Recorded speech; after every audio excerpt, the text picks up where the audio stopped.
So today, folks, we're looking at how to build an Eldar army quickly and effectively.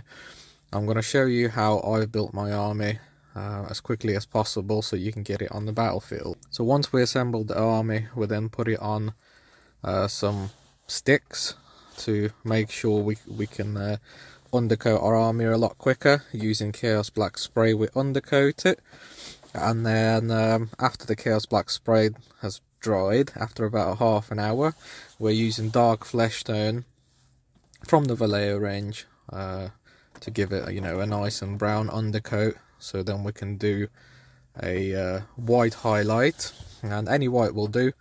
I used an ink in this case today, but you can use any sort of colour. For blue, I've used ultramarine blue, and then mixed it with a little bit of white to do a highlight on ultramarine's blue. We're now moving on to doing yellow, and in this case we used Imperial Fist contrast just because it's readily available and it goes on quite nicely over the white. You can use other colours, and I think in this step I could have just gone for Wraithbone and then just gone over with Imperial Fist. That would have probably sped up the process, but it is what it is. That's the way I've done it, the scheme that I've gone for. So the next step was dry brush flash kits yellow, sort of highlighting everything, makes it a lot quicker. For the black parts, I've used Chaos Black. When we put on the heads of the Wraith Guard, it's going to be a lot easier to do the black now. So after we've done the black, we've put the heads on and tabards onto our models. All the blue parts that we've done separately we've stuck on, and yeah, just doing some transfers now, using micro sol and micro set to put the transfers on, so we get a nice effect with them. So this I quite enjoy doing the transfers myself, and I think it makes the models a lot more interesting.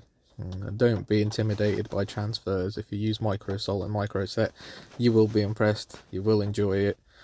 It's a much nicer process than from any of the other companies that I've tried to do transfers with. It's always been a problem. Always the most difficult part for me, it was doing nice transfers, but micro sol and micro set really solves that problem for you.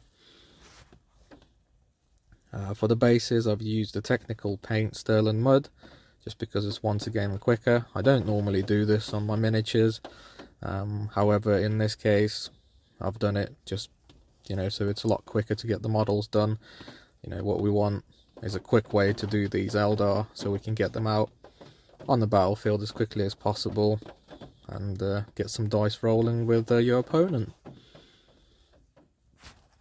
Normally I do use sand, and I do much prefer the sand, and then obviously colouring the sand in, but this worked as well. This worked a treat.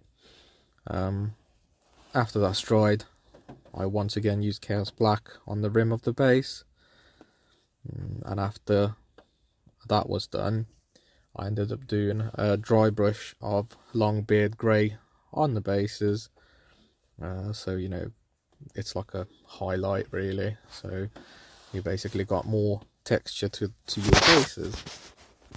The guns of Wraith Guard were then dry brushed with Dawnstone. If I wanted to do a little bit more on them, I can always come back and do more work on them. So as far as simple schemes go, I think this is quite nice and simple for anybody to do.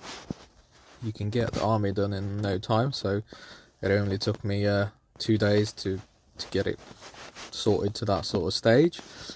I think I might do a part 2 to this video, a more in-depth sort of process of how you can improve on your army, and I think this is one of the key things. If you get it tabletop ready, you can then go back to it and do more to it. So for example, in my case, I would do some battle damage and weathering and all the yellow, making it look chipped and worn,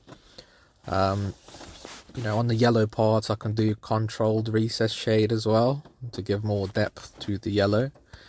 One of the other things I didn't cover was on the silver parts. I would have done a wash of Nuln Oil on all the silver parts. Obviously you want to probably add some grass and tufts on it to make them look a lot more interesting. And painting gems is another one of the big things for Eldar, but it's quite time consuming. In this video we obviously looked at just getting it tabletop ready so you can get battling. Thanks very much for watching, and if you enjoyed it, I'd really appreciate a thumbs up and a subscribe. It means that my content is actually being watched and you guys appreciate the things I'm doing. Thanks very much, and I'll see you in the next video.